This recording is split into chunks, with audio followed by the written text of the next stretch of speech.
When your entire life is online, you need more than just speed from your internet. Xfinity gives you reliable in-home Wi-Fi coverage, plus protection from Wi-Fi network threats. Go online, call 1-800-XFINITY, or visit a store today to learn more. Restrictions apply.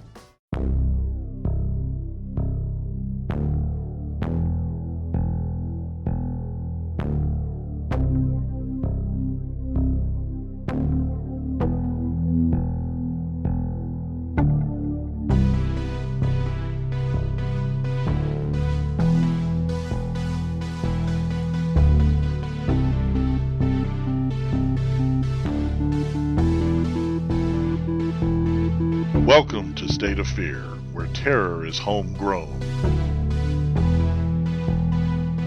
Join us as we take a drive down dusty back roads and discover the obscure and dark history of this country, human and otherwise, that lurk in your backyard.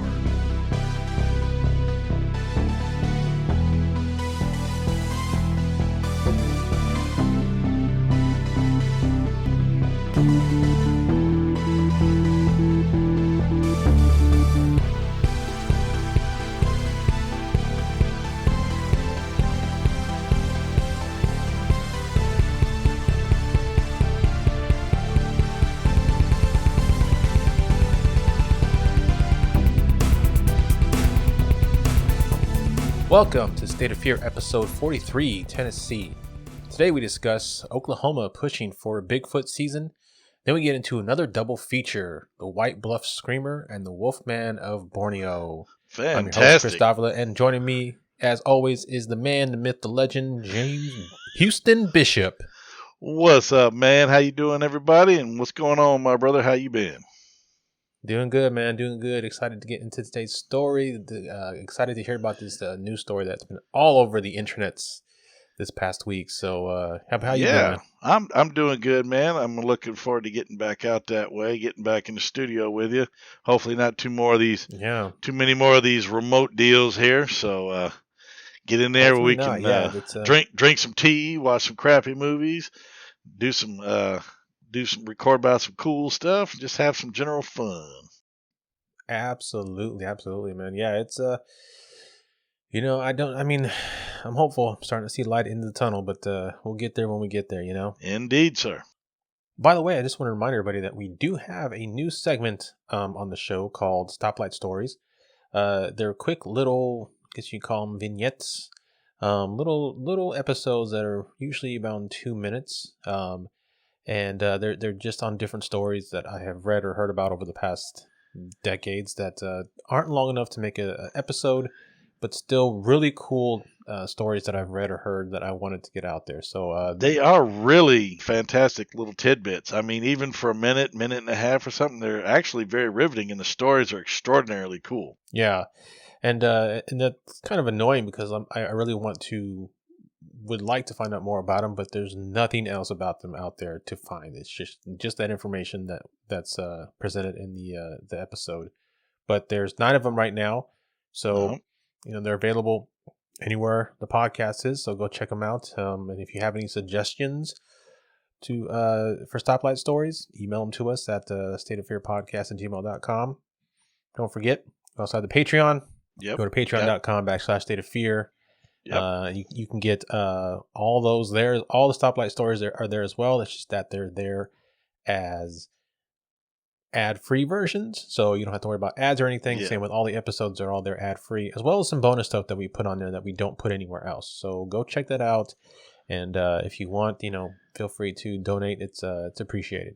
And we also have our State of Fear podcast hotline. We now have established a hotline. Yes, we got us a hotline now. If you'd like to have a creepy story or something that you'd like to share, call us and leave us a voicemail, and we'll be glad to play it on the show on a future episode, of course. The number is 713-581-4551. It's real simple. Just call us. If you want to, you can include your name, the place, and the approximate date. Stuff like that. And just give us about anywhere from 5 to 10 minutes, maybe a couple minutes of, whatever you've got. Just let us hear your story. We'd love to show it, and we'd love to share it. All right, well, why don't we go ahead and let's go ahead and push on through, because I really want to hear about this story, because I've seen the headlines all over the place. but I have not read it for myself. So what do you say get into your weird news of the day? Amen. Let's do it.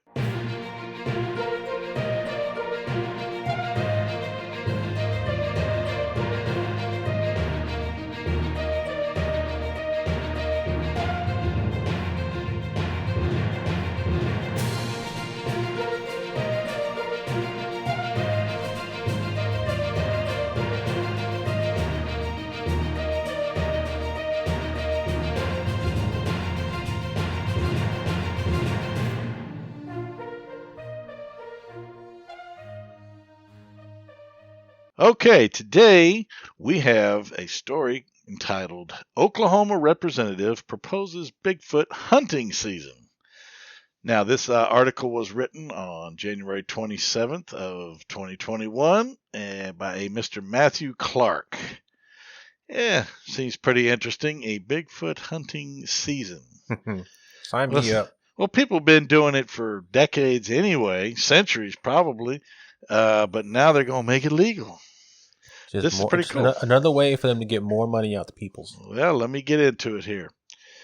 Bigfoot, Sasquatch, or Yeti, the mythical creature, has stories from coast to coast and even across continents. Although most will tell you that they don't believe in Bigfoot, there are some believers in this giant ape-like creatures, myself included. Even though no hard evidence has been brought forth to validate the beast's existence, save for some blurry photos and eyewitness testimony, an Oklahoma lawmaker is seeking to create a Bigfoot hunting season. And I'm sorry, all I hear is, be very, very quiet. I'm hunting Bigfoots. State Representative Justin Humphrey introduced a bill to the Oklahoma legislature earlier this month that will establish a Bigfoot hunting season with rules and regulations to be enforced by the Oklahoma Wildlife Conservation Commission, the ODWC that is, if passed. There will also be specific hunting licenses and fees required to go with this proposed Bigfoot hunting season. Of course there's fees. Of course. Humphrey said he does not want people to kill Bigfoot, but to trap the creature, and to entice only trapping, there would be a $25,000 reward to the first person to trap the creature. Hell, I might even go try it. What the hell? 25 grand. Oklahoma ain't that far. Nope.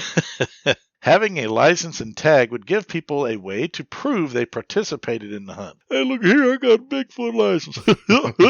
Check it out.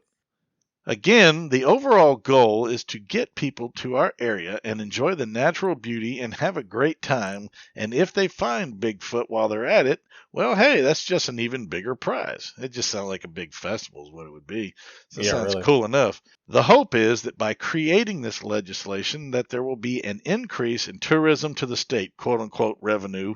According to ABC News, Representative Humphrey's district of southeastern Oklahoma has an annual Bigfoot festival. Well, there you go. There's already one there. You already get everybody there. Why not pilfer them for some more dough? Conversely, a spokesman for the ODWC told television station KOCO, hey, cuckoo, that the department uses only science-based research and does not recognize Bigfoot. Well, you know what? To your research base and science, she can kiss my ass. Bigfoot is out there, and I hope he whoops your ass for saying that. Don't give me your logic and your facts and your bullshit. No kidding. But that's the story. I think that sounds cool, man. I think I may actually venture up there on a weekend when they're doing that and participate just to say I did it. Well, I didn't know there was a Bigfoot festival up there, so we need to go check that out for sure. Indeed. I love Bigfoot. I know we have a Bigfoot conference down here in Texas, but I believe they're all over the place. But you know what? Yeah. I love me some Bigfoot. Love me some Bigfoot. You know, I have this worry that now that they're going to have or propose a hunting season to coincide with the festival, I just imagine a bunch of drunk Oklahomans from the festival going out hunting. That's going to be scary. I picture a bunch of land-based idiots like you saw in the movie Jaws. Yeah. You know, all loading up in their boats and doing all kinds of dumb shit. So hopefully if they do this, they'll do it safely. Nobody will get hurt. I mean, if it's just for quote-unquote trapping, yeah. Yeah. I'm thinking of like Renfest, where everybody gets like smashed drunk and then hangs out in the forest. But this is like Renfest for like Bigfoot. So they're all there at the festival getting drunk and partying, like, hunting season's open, let's go. Yeah, let's all dress like pirates and go hunt Bigfoot. Arrgh. Yeah. Or barbarians. Barbarians would be more fitting. Because that's not, like I said, it's a land-based adventure here. All right, brother. Well, that's it. Let's, what do you say we roll on into your good stuff? I want to hear this story you got.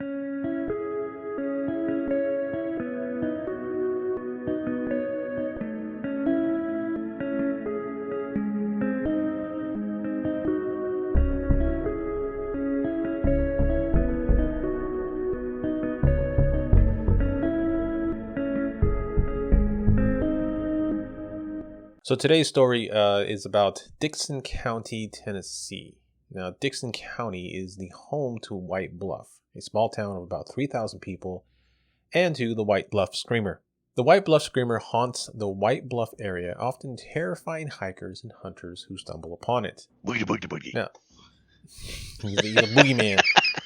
Now, the legend of the White Bluff Screamer falls into two camps here. The first revolves around those in the area that believe it to be a spirit, possibly akin to La Llorona, the Weeping Woman. This stems from a story that takes place sometime in the 1920s, when a new young family built a home on land in White Bluff. Now, these newcomers consisted of a mother, a father, and their 7 little kids. And the family believed the spot they built their house in to be the perfect spot to begin again with their family. Apparently not. It did not take long for the family to recognize some strange going-ons about the farm, but their worst fears ignited into horror in the middle of the night. Uh-oh. That was when the screaming began. Every night, their world erupted into ungodly wailing and crying and screeching that would terrify the children and chill the parents deep in their bones. Good Lord. Finally, as the story goes, the father became enraged with the violent night antics and took his gun into the woods in the middle of the night, yelling for and seeking this strange, screaming creature. As he rounded the property, he realized the sound was becoming louder, more shrill, more clear, and it wasn't one screamer at all. It was a whole crowd of them, and he hurried back towards home, only to discover his greatest nightmare. Oh, Lord. When he found his family, what he found was his family, hacked to bits, body parts strewn across the whole of his home. The home that was once a safe haven and a new beginning has suddenly become a terror in the space of a single night. Safe haven, they just moved there and they said it didn't take long. I mean, damn. It's like, hey, Amityville, Poltergeist, it's all there. It's classic cliche. All there in black and white. There it is. That's right. And red. Now, some stories will mention that he saw a female-type figure in a white mist upon his return, with some saying she still haunts the area and will burn grass from wherever the white mist may appear. Wow. This version seems to have the most truth to it, according to White Bluff's unofficial historian Tony England, who's quoted as saying, "The house is fallen in, but it's still there." So apparently the house actually exists and you can go see it. Damn. I don't know.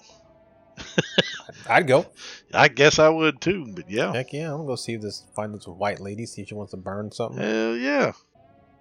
Now, the second camp of believers revolves around the cryptid angle, and it may be related to a creature seen just 5 miles away in Hall Springs, aka Werewolf Springs. Nice. I like it. Now, this legend begins in the 1860s when a circus train derailed on the boundary of Montgomery Bell State Park, which is circus train. Monkeys and dog-faced boys and freak show ladies and everything all on the loose, man. Holy crap. Now, among the usual acts the train carried, the train included 2 creatures known as the Wolfmen of Borneo. Oh, okay. These 2 were the only ones not recovered after the crash. Of course. Shit. Otherwise, there'd be no legend, right? There'd be no legend. That's right. That's right. A few years later, A landowner and his hired hand were traveling down Highway 47 by wagon near Werewolf Springs. They suddenly found that they were being stalked by a wild creature. The faster they moved, the faster the creature moved. Eventually, they brought the wagon to a halt, and both men got out and ran in opposite directions, hoping to elude the creature. It's not very smart. That is very stupid. Yeah. Stick to the roads, lads. Stick to the roads. Exactly. Well, bad luck and the creature followed the hired hand, and he was never seen again. It also sounds like the landowner just killed the hired hand and blamed it on the creature to cover his tracks. That's it. I was just about to say that. It's okay, though, but hey, we'll deal with it. The landowner stated he heard horrible screams followed by pleas from the hand, but his body was never found. Soon, a posse formed to find and kill the creature, probably armed with pitchforks and torches. Very cliche. A posse. Round up a posse, damn it. We got us a werewolf to catch. The men tracked it to a clearing near Werewolf Springs, which is where they decided to go the Jurassic Park route. Yeah, run out there in the wide open, right where they can see you. I love it. They tied a goat to a stake in the middle of the clearing and hid under cover. Well, did it work? All right. That's up to... They didn't have to wait long. Soon a Sasquatch-like creature entered the clearing and went straight for the goat. The men jumped up and fired on the creature. They entered the clearing with their lanterns lit, hoping to find the creature dead. When they gathered, they found that not only had the creature and the goat disappeared, but so had two of the posse members. I don't know. I'm sitting here laughing. People are getting killed or vanishing and stuff like this, and I'm over here laughing. I don't want people to think I'm heartless. It's just sometimes some of these stories because of the fact that we love cryptids and the strange so much, sometimes it just makes me giggle, the very nature of it, because I can think of a bunch of musket-toting morons out there in the clearing. Let's get him, come on, just firing on anything that's large and hairy. And then two of them are gone because they probably got jumped by wolves or hauled off by a bear or some shit while they're crawling through the damn woods or some stupid shit. So yeah, that's funny, man. Eventually, a big game hunter came to town to attempt to slay the beast. He spent 3 nights in a cabin near Werewolf Springs, the first 2 of which were uneventful. However, on the 3rd night, the creature found him. The hunter heard howls in the distance and looked out to see what appeared to be a creature, took aim and fired. This only pissed the creature off more, and it made a break for the cabin. The creature broke through the cabin door only to be met with gunfire, coming from the hunter who had taken position up in the rafters. So this fool climbed up into the rafters to get he went Obi-Wan on Anakin. He got the high ground. This is fantastic. Once again, the bullets did nothing, and the creature attempted to reach the hunter, swiping and clawing at it. The hunter was down to his final 2 shots with his pistol when the sun began to rise, at which point the creature exited the cabin and fled into the woods. Oh, Lord. Before he turned back into a guy, right? Yeah. Pretty well, I guess, yeah. I mean, yeah. I guess. Like, oh, shit. I gotta go home. The wife's gonna be up soon. That's it. Yep. Now, local teacher Sam Brown grew up hearing about the legend in the 1960s. He worked for the park for 23 years. He claims to have actually found the cabin where the hunter fought the beast off while hiking the area as a Boy Scout at 12 years old. Later in life, he returned to the trail and found the abandoned cabin again, and he stated the cabin had collapsed and the only standing structure was the outhouse. Again, another structure we can go visit that apparently still actually exists. So yep. Hey, and we can take a dump if we have to. You know, if the outhouse is still there, we can do our business. And take a big old number brown. So that's right. The beast was also rumored to have lived in a cave in Creech Hollow, which is 3 miles from Werewolf Springs. There's an account of a little girl disappearing while fetching water from Hall Springs. Claims that while she was never found, human and animal bones were found in the caves. Unfortunately, the caves now reside at the bottom of Creech Hollow Lake.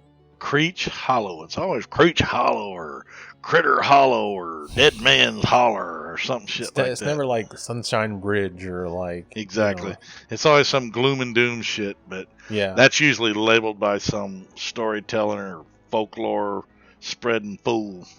Yeah, it's never happy-go-lucky frog pond or anything like that. Nope. Now, in recent years, screaming has been reported in the area.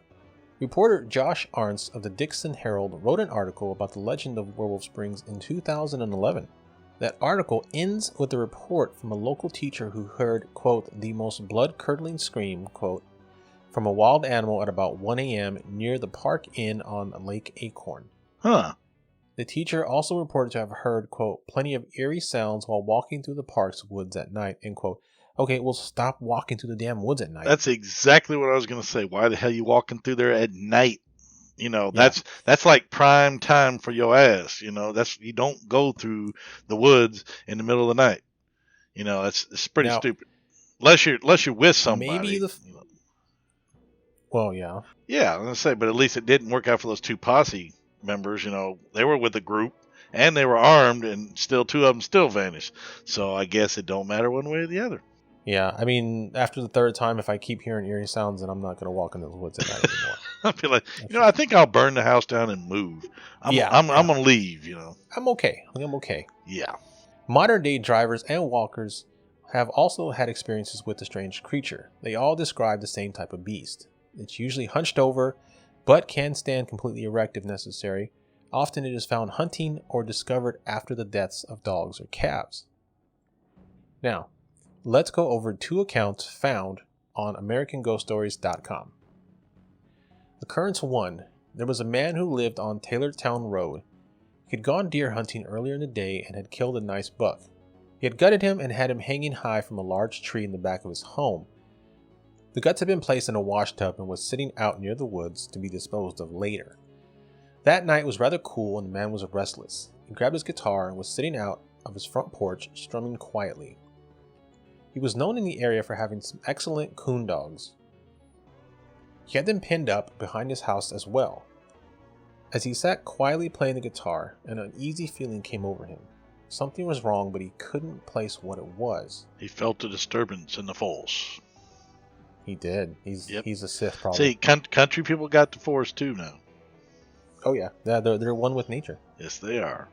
He stopped playing and just sat listening. He realized that there was no sound other than his breathing. The frogs and crickets and all the night creatures had stopped moving. There was dead silence.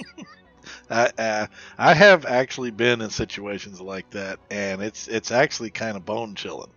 All of a sudden, all the creatures everything just shuts the hell up because something's in the area. You're like, the hell, and especially if you're not near a shelter, like this guy, at least he's in by his cabin. But like if you're out camping and you're like way away from everything, and it goes quiet like that, you're like, oh shit, So I get trouble. I get it. Yep. Suddenly, the dogs came running from around the back of the house. This was strange because he knew they were locked up tight.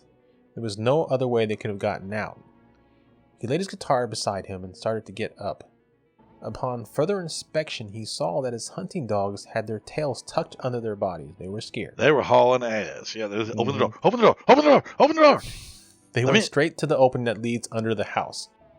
He looked in the direction of which they had come, and suddenly there appeared the most horrible thing he had ever seen. His ex-wife? Ba-dum-bum. No. The street light illuminated a creature that was nearly as tall as a basketball goal. It had long, white, stringy hair. No sooner had he seen it than it let out a cry like a baby that grew in intensity. The hair on the back of his neck was standing on end. The scream was now a high pitch. The thing was after his dogs and was headed straight for him. Holy shit. He was frozen in fear. He tried to move, but his body wasn't able to move, as if he was paralyzed. The white creature was moving toward him slowly at first. Then his greatest fear was realized. The creature stopped and looked straight at him. At this point he knew, if he didn't move, this thing would be on him in a matter of seconds. He could hear the creature as it leaped for the porch. It apparently hit the railing and stumbled, giving him time to get to the door. He's not very graceful, is he? Clumsy ass Bigfoot. I'm sorry. He pushed the door open and rushed inside. He could hear the hoofs strapping the wooden boards on the porch. The hooves? The thing had hooves. Crazy. Wait a minute. As the creature scrambled to get up. This is a Bigfoot, but the thing's got hooves? Wait a minute. You know what it sounds like? Sounds like sheep squatch. Sheep squatch, I was going to say. Holy crap. Yeah, it's got hooves. He was trying to close the door, but realized the rug was in the door and keeping it from closing. That's a horror story cliche right there. He kept pushing. The muscles in his body were trembling from the force he was using. All the while, the noise outside the door was getting closer. He took his foot and started pulling on the rug as he lessened the pressure he was putting on the door. The door finally closed and he clicked the lock. He had no more than turned the lock when the creature's claws started scraping across the wood. There was a small window on the top of the door. When he looked through it, he saw the creature was looking back at him. The screams he heard were rattling the glass in every window. The creature was trying to get in. All night long it paced back and forth across the porch, stopping at windows, slashing the screens with its claws. The white creature had hooves on its hind legs and stood upright and walked around. I guess this moronic creature didn't realize it had if it was big enough and strong enough, it could kick a door, it could break a window, and get in. Yeah, I don't know. Apparently this thing is related to the aliens from Sightings, so... Yeah, reminds me of an old Bigfoot show I saw once where the lady is sitting there on the couch and all of a sudden this big hairy arm just comes through the window and I don't remember the name of the story. I think it was Sasquatch it was called. It was just simply something like that because you could see the shadow come across the porch and all of a sudden this big ass hairy arm just goes right through the plate glass, just busts the windows and swiping at them and stuff. So sounds also like I think a scene from Legend of Boggy Creek. That's it. Yeah. Well, at least it's good to know that if you have screens on your doors, you're protected from these howling hooved white-haired screaming creatures. So keep screens on your windows, folks. Bigfoot's only weakness are screens. It could also walk on all fours using its almost human-looking hands with razor-sharp claws. The eyes, he noticed, were red. Of course. His family... What other color are the monster's eyes going to be, brother? If the monster came in, he had chartreuse eyes. He was just like... sky blue, baby blue, beautiful eyes. It was so beautiful. Oh, man. It's not really frightening. No. His family was upstairs sleeping soundly. He didn't know why they didn't hear the screams and come to investigate. Okay, wait. Time out. I thought he was by himself, but I guess I was wrong. But yeah, why wouldn't they hear this? Especially if it was like rattling the glass. Yeah, this thing's been screaming for a while, too. So, yeah. Heavy sleepers, I guess. Very heavy sleepers, yeah. He sat in the front room all night holding his rifle, waiting for the creature to find a way to get in. As the sun started to come up, he realized he didn't hear anything else. All was quiet. He waited until the sun was up and he went out with his rifle in hand to investigate. On the porch, he found pieces of the screens that had been ripped from his windows. His guitar was found unharmed, but had a slimy substance on it as if the creature had picked it up and laid it aside. Upon further investigation, he saw hoofprints where the creature had entered his yard. The hoofprints led up to the deer that had once been hanging from the tree. The wash tub was later found deep in the woods, licked clean. I guess they're making that assumption it was licked clean. I suppose so, but apparently it took the guts. Like the guts, man. Hey. It used every part of the animal. Yep. The pen where his dogs had been kept had been ripped apart from the top. He found where the animals had dug under on the opposite side, barely making their escape from certain death. He feels the smell of the deer and the tub of guts may have led the creature to his home. The dogs must have sensed the danger as they saw it come up and take the deer. They began their dig and barely reached safety before it reached them. Jeez. The creature might have made more of an effort to reach the man and animals had it not already eaten the deer. Oh, well, sure, yeah. This man still lives in his home. His children are grown and have since left, although that night stays in his mind. He has not seen the creature, now known as the White Screamer, again. But yet he still lives there. He still lives there. After all that, he still lives there. Like, he still lives there, and this is obviously not the first time he's killed a deer, so, like, does the creature not live in that area? Because this was apparently the first and only time he made an appearance. Although the hunter, I'm sure, has had many a deer hanging up, you know? Yep, well, at least for the next few months, I would have, like, the movie Predator, when they got together and they booby-trapped the entire forest. and we're hiding in yeah. hiding in a hole, I'd have tripwires in every tree and every Mm-hmm. every inch of the ground for the next 50 to 100 yards. For a while, for sure. For Yeah. a while, sure, absolutely. If this was a Mm-hmm. true thing, first thing I would do is I would not keep them there if my family was there. All joking Yeah. aside, if something attacked your cabin with claws and stuff like this, and it's huge and it's dangerous, the last thing I do is keep my family there. Hello, that's just Well, it'd be easier just to go a few hundred yards away and build your own little butcher shed and just keep everything there. I suppose. Yeah, just go a couple hundred yards away, build a butcher shed. Always kill your, gut your game there, and that way you're far away from your house, so you're not bringing any wild animals to your house. Yeah. Nuts. All right, let's check out occurrence number 2. The White Screamer Lives On. Sounds like the sequel. Starting out with another schmuck with a deer, or what do we got? Let's see. No schmuck and no deer this time. All right, cool. Back in 1983, I used to go fishing every evening. My husband and I would load up with a bucket of minnow and crawdads and head off to Turnbull. We would park in a pasture and walk down to the water. We would always start at the same spot, and if the fish weren't biting, we would move on down. We were rather impatient, so we'd always find ourselves walking further and further down the creek.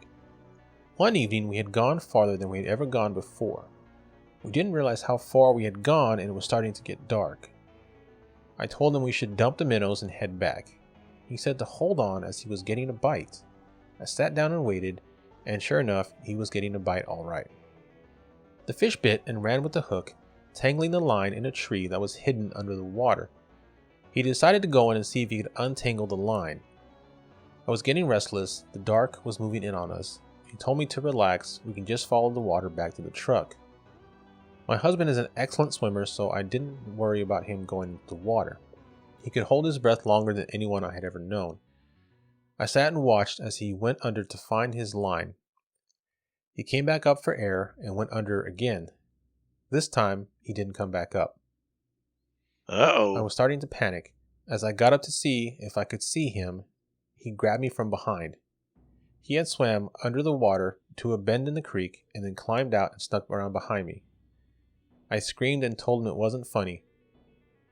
While laughing, he said, "Let's head back now." He dumped the bait and we gathered.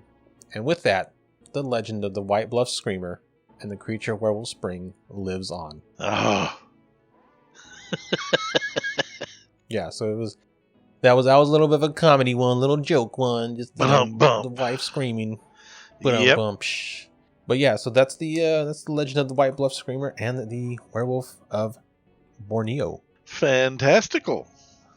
You had me going there for a second because Yeah. I thought they were going to take off, dump the minnows, and head back. And he's like, bye. Because you always have the comical jump scare, and then the minute they let their guard down, something really fucked up happens. Yeah. And somebody gets nailed. So Classic horror cliche, Well, then again, we need to hear the rest of that story about the part where the wife takes the fillet knife and slashes his throat and throws him in the river and leaves him there and tells the cops, I don't know what happened. He went fishing. The White Bluff Screamer got him. I guess so. Again, somebody committed murder and just blamed it on a legend. Again, That's it. Happens time you and dump time them again. in a river full of critters, and they'll eat the body. And hey, especially in those kind of areas. Oh yeah. All right, man. Well, why don't you tell the folks at home where they can find us and all that good stuff? You, of course, can find us on the current major 3 platforms. We are on Instagram, Twitter, and Facebook. You can also, like I said, follow us on patreon.com/State of Fear. We also have a TeePublic page. If you go to tpublic.com, search State of Fear, we do have some merchandise there. And also, please remember, if you have any stories you want to share with us, the State of Fear hotline is 713-581-4551. We would love to hear your strange, creepy, or just plain baffling stories. So give us a buzz. Let us know. Yes. Please. And that's it, bro. All right, man. Let's get back in the car and head on to the next state and see what creepiness we can find there. Let's do it, man. Let's get on down the road. What do you say? All right, guys. We'll see y'all in the next state.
When you rely on the internet for everything, you need speed that can handle anything.